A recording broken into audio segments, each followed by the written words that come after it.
Everyone, just wanted to do a real review this time on the ZTE Quartz, the Android Wear on T-Mobile.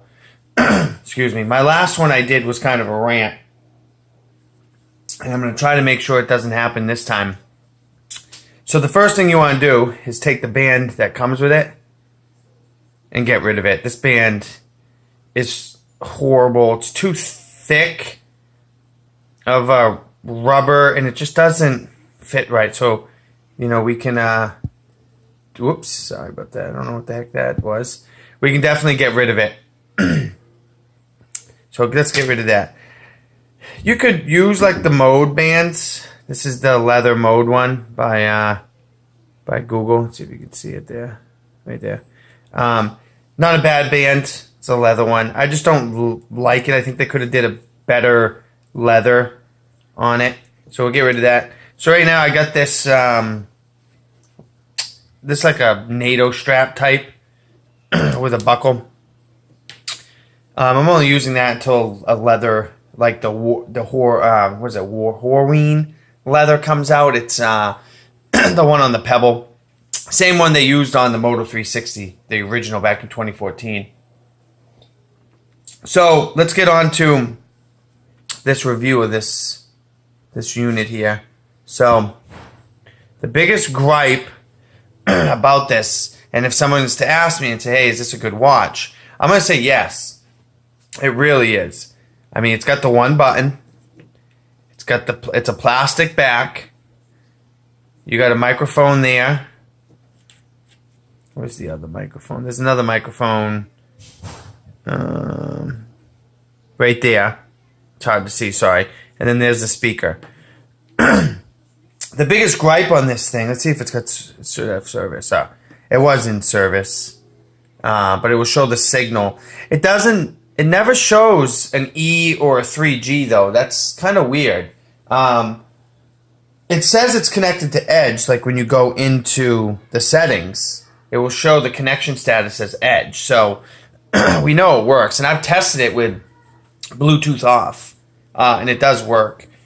So I want to say probably the biggest, excuse me, I shouldn't be doing this today. I have like a thing.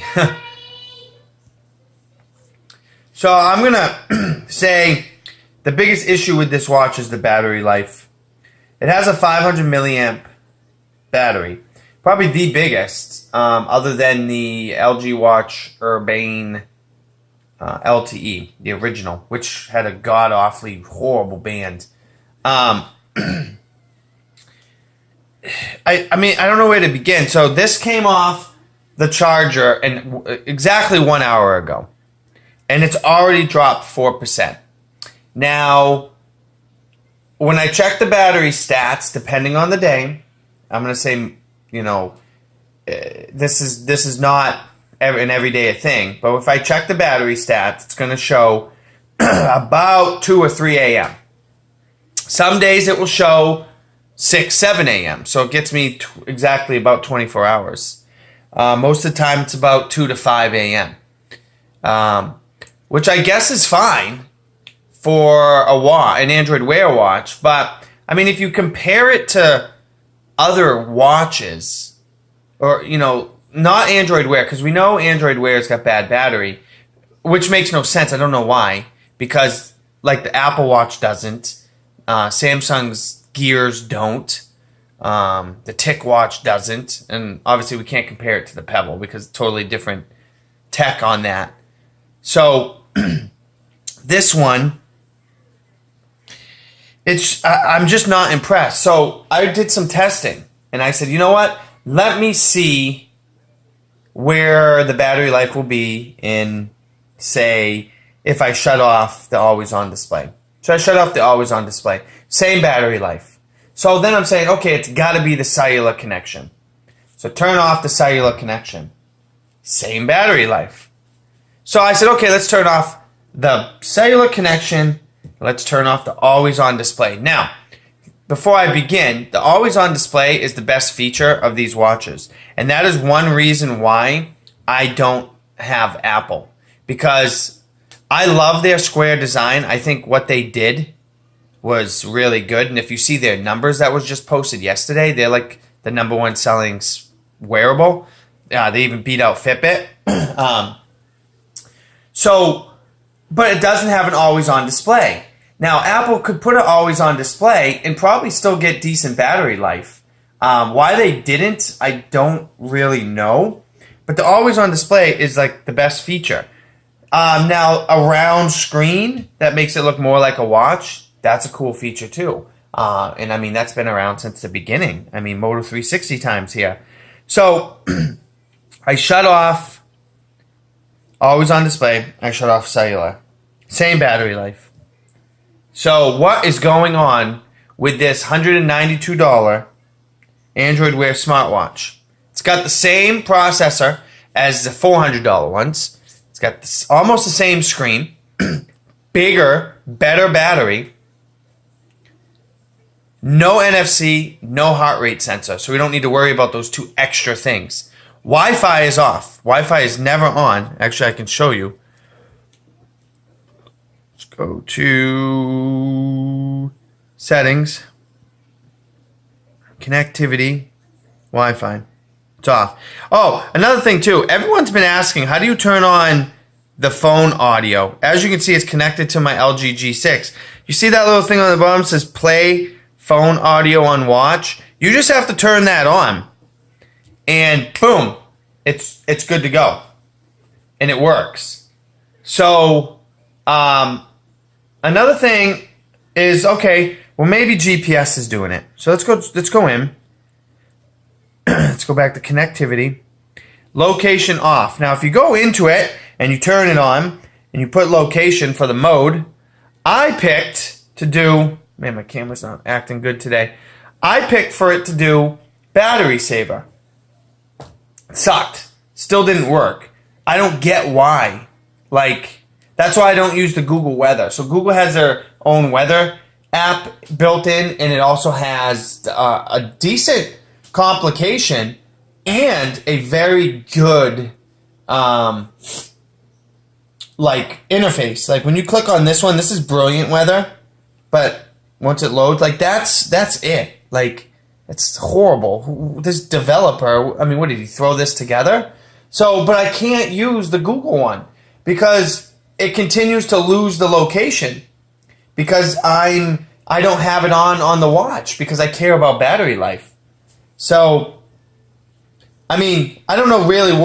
I would recommend this watch to somebody that didn't want to spend a lot of money on one because it is a solid watch. It's metal. Yeah, it's got a plastic back, but who cares? I mean, all of them had plastic backs for the most part. There was just a couple that didn't. And this thing is, water resistant, just like all the other big guys out there. It works really good. It's got a decent design. I mean, I could do away with the blue on these inlays here, but it just works. And I mean, it's got a 3G connection. I mean, I do get service. I just don't know why it's not working right now. So I don't know. I don't know why the battery is so bad, and I don't know anything like that. Oh, a lot of people have asked me what complications I use too. So you go into data. So that is the Brilliant Weather. That is Zupaware. I'll show you which ones I got. So I got Brilliant Weather. Why is this not? Let's see if that's better. Like, I don't know why it's not so white. Clock. There's the weather. And then there's Zupaware. That's what I use. When you send a notification, it actually comes up as long text on the bottom. This actually Elements Watch. This is Elements Watch Face by Google. This actually has long text on top and bottom. So it's actually better than the other ones that from the dev preview that only had long text at the top. Yeah, I think it was just the top. So it's a solid watch. I don't know why the battery life is so bad. But to be honest with you, I have never had an Android Wear watch that's ever had good battery life.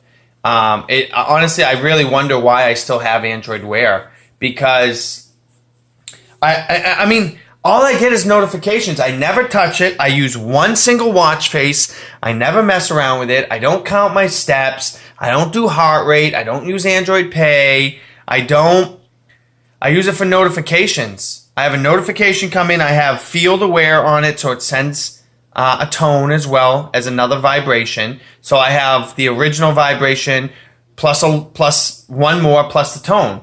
You know, that's the thing too that I'm pissed off about Google. In Android Wear Dev 2, Developer Preview 2, it had an option to change the vibration strength. Well, they don't have that here. Even the freaking Apple Watch has that as an option.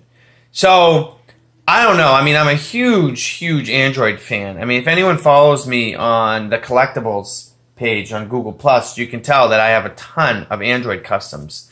You know, I have over like 200 and something, and then a bunch of customs. So, a good 30 are customs. So I love Android. I love how open it is. I mean, I have Google G Suite. You know, I have all that Google stuff. But I'm seriously thinking about going back to Apple and actually staying with Apple. I may wait until whatever they're calling the next iPhone 8 or whatever the heck they're going to call it, and try that. I just want the Apple Watch to have an always-on display. I don't care if it's square, because I don't mind that. I just want it always on display. Or Google just needs to fix the battery life. I just don't get why the battery life is so bad. Like, what are they doing that that they can't optimize it? I mean, I should be able to get 2% an hour, if that. And we don't even get that. So it's a good watch. It's just bad battery. Thanks, guys.